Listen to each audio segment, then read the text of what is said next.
हरिशंकर जैन जी, रामगोपाल यादव ने आज सदन के भीतर कहा है, आज उनका कहना है कि अचानक जो सर्वे करने के लिए लोग वहां पहुंचे हुए थे उनके साथ भीड़ पहुंचती है, मस्जिद में तोड़फोड़ की जाती है, जिसके बाद वहां पर पत्थर चले हैं। मतलब वो पत्थर चलाने को भी जस्टिफाई कर रहे हैं कि मंदिर में, मस्जिद में तोड़फोड़ की गई है, सर्वे करने वाले लोगों के साथ वहां पहुंचे लोग, इसलिए पत्थर चले। मतलब रीजन बता रहे हैं, जस्टिफाई कर रहे हैं। देखिए, राम गोपाल जी बहुत विद्वान पढ़े लिखे आदमी हैं, अजय जी आ रही हूँ, और वो खुद गए अपनी बात भूल जाते हैं। 24 तारीख को उनकी पहली प्रतिक्रिया थी कि जब सपा के लोगों को वोट नहीं देने दिया जाएगा तो ऐसे कांड होंगे। उन्होंने खुद कहा था ये बात, बिल्कुल साफ था कि सपा के लोगों ने गोली चलाई। आज कह रहे हैं इस तरह। मैं आपको बता दूं, वीडियो रखा हुआ है, कोई भी, मैं इसको स्पष्ट कर दूं, ये बात गलत प्रचारित की जा रही है। कोई नारा लगाते हुए 24 तारीख को सुबह कोई भी नहीं गया था।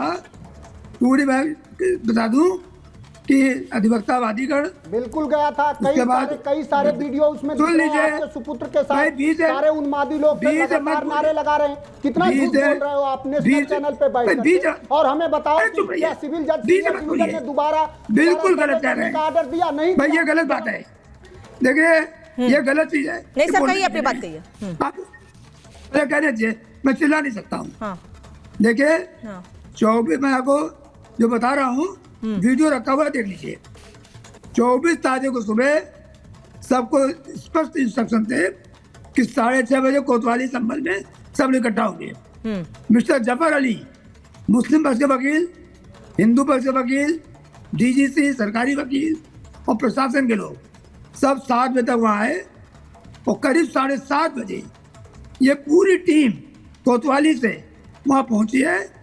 कोई नारे नहीं लगे थे, न कोई भी किसी प्रकार की शांति थी। जब वहाँ शुरुआत हो गई, ये चल रहा था, तो किसी ने अफवाह उड़ा दी वो खुदाई हो रही है, और इतनी देर में पहले तैयारी रखी हुई थी और 10,000 की भीड़ ने आक्रमण कर दिया। ठीक है, तब पुलिस ने बचाव में कार्रवाई की। अजय जी, अब तो सुन लीजिए ना, पुलिस ने वहाँ बचाव में कार्रवाई की है, बल्कि पुलिस ने तो वहाँ माहौल सुधारने की कोशिश की है, और आप लोग जिद पर अड़े हैं। कल सड़कों पर उतर गए कि भाई हमको संभल नहीं जाने दे रहे हैं। खबरें तो ऐसे भी आ रही कि राहुल गांधी भी तैयारी कर रहे हैं संभल जाने की, अब कल परसों में। जब 10 तारीख तक रोक है तो क्या, किस बात की जिद है? राहुल गांधी जी का प्रोग्राम संभल जाने का बन रहा है। अगर प्रशासन हमको परमिशन देगा और हम सिस्टम के तहत है, तो लोकतंत्र में जान लेना चाहिए कि सरकार छुपाना क्या चाहती है। दूसरी बात, मैं दूसरी चीज आपको बताना चाहता हूँ जरा सुन। जो 5 लोग मारे गए वहां किसी वजह से, किसी माँ का बेटा गया, भाई का बहन गया, बाप का औलाद गई, उसमें से एक नहीं मरा 17 साल का।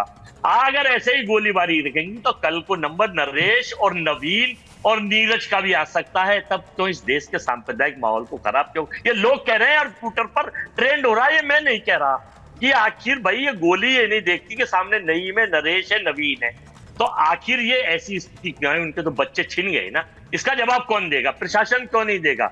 ये कैसे इंटेलिजेंस फेलियर थी? अब क्यों ये मंदिर और मस्जिद के चक्कर में देश की सोशल फैब्रिक? नहीं तो फिर अजय जी सुन लीजिए, आप इतनी साफ गोई से जवाब देंगे ना फिर तो सर, बहराइच भी उत्तर प्रदेश का ही हिस्सा है। बहराइच भी उत्तर प्रदेश का ही हिस्सा है। आप नईम की बात कर रहे हैं, आप नरेश की बात कर रहे हैं, तो रामगोपाल मिश्रा की बात क्यों नहीं करते हैं? क्यों नहीं मिलने गए उसके परिवार से? मैं कर रहा हूं। अब सुन लीजिए रामगोपाल मिश्रा जी की तो मैं दे तो रहा हूं। बहराइच भी हिंदुस्तान का पार्ट है। देखिए, इस हाथ में अगर कोई भी बॉडी का पार्ट खराब होता है तो शरीर अपंग हो जाता है, तो बहराइच की चर्चा भी बहुत जरूरी है। सपोज मेरे पास लाइसेंस के 2-3 हथियार है और मेरे घर में कोई उन्मादी घुसिया है और मुझे धमकाए, तो मैं सुरक्षा में कुछ भी ना करूं क्या? मार देंगे? मैं तो उसे मार दूंगा। मतलब मेरी समझ में नहीं आता है, रामगोपाल मिश्रा पत्थरबाजी को जस्टिफाई कर रहे हैं और आप रामगोपाल मिश्रा को सरेआम मार देना, क्रूरता से मार देने को जस्टिफाई कर रहे हैं। ये कहाँ का न्याय है अजय वर्मा?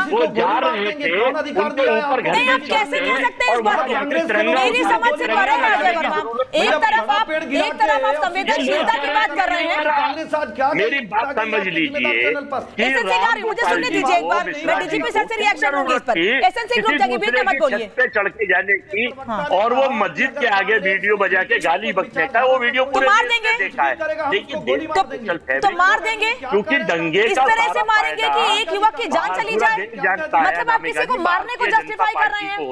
आप संभल में, मैं कह रही हूँ सर, कोई भी नहीं मारा जाना चाहिए। संभल में कोई मारा जाए, बहराइच में कोई मारा जाए, किसी की जान नहीं जानी चाहिए। अजय जी सुन लीजिए, अजय जी सुन लीजिए, किसी की जान नहीं जानी चाहिए, लेकिन आप किसी के मारे जाने को जस्टिफाई कर रहे हैं और दूसरी तरफ पत्थरबाजी को एक नेता जस्टिफाई कर रहे हैं। सर ये कैसी राजनीति है, ये समझ में नहीं आ रहा है मेरी।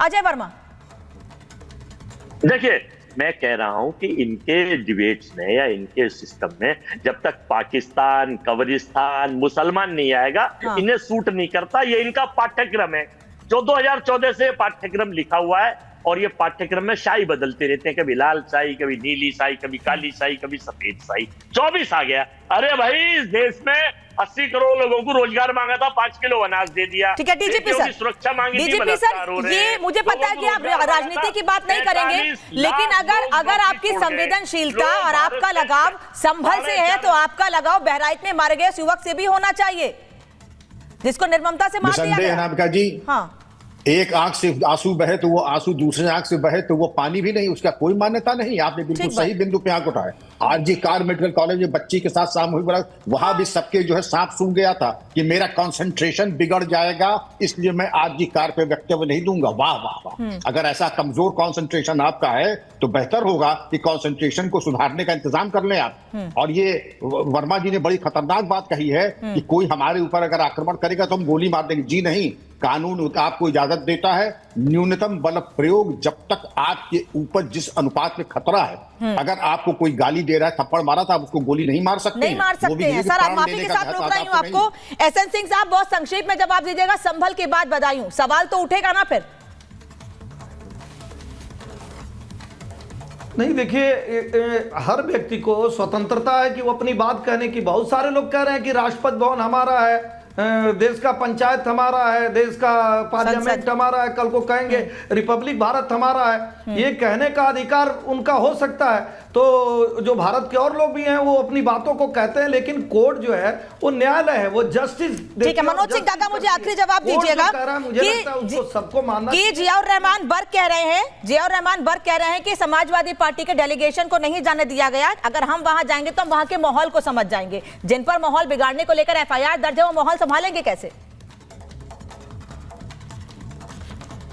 देखिए, जो लोग आरोप का तो यह है कि सरकार, तुम ही दलील हो और तुम ही अपील हो, जिसे चाहो जो कर दो। आप सरकार के किसी पक्ष पर इतना मुतमईन कैसे हो जा रही हैं? सरकार के साथ जुगलबंदी नहीं होनी चाहिए। आपकी पत्रकारिता तो इसमें है कि आम लोगों की बात, जिस सरकार के, मैंने बताया है आपसे कि जिस सरकार के जो ऑफिसर्स हैं वो संविधान के प्रति उनकी प्रतिबद्धता नहीं है। नहीं तो फिर मनोज जी, फिर राजनीति पर भी सवाल उठेंगे। फिर सवाल तो राजनीति पर भी उठेंगे कि आपकी राजनीति वोट बैंक या तुष्टीकरण की नहीं होनी चाहिए। आपकी राजनीति होनी चाहिए कि आप सबके हित की बात करें। अगर आप सत्ता संभालना चाहते हैं और आप चाहते हैं कि आपकी सरकार वापस आए, तो आप सबके हित की बात कीजिए। केवल वोट बैंक की राजनीति करेंगे तो ये नुकसान होगा। फिर चाहे वो आपके लिए हो, चाहे वो भारतीय जनता पार्टी हो, दोनों के लिए यह बात कही जाए कि वोट बैंक की राजनीति नहीं करनी चाहिए। आप सभी का बहुत बहुत धन्यवाद। जुड़ने के लिए महाभारत में इतना ही।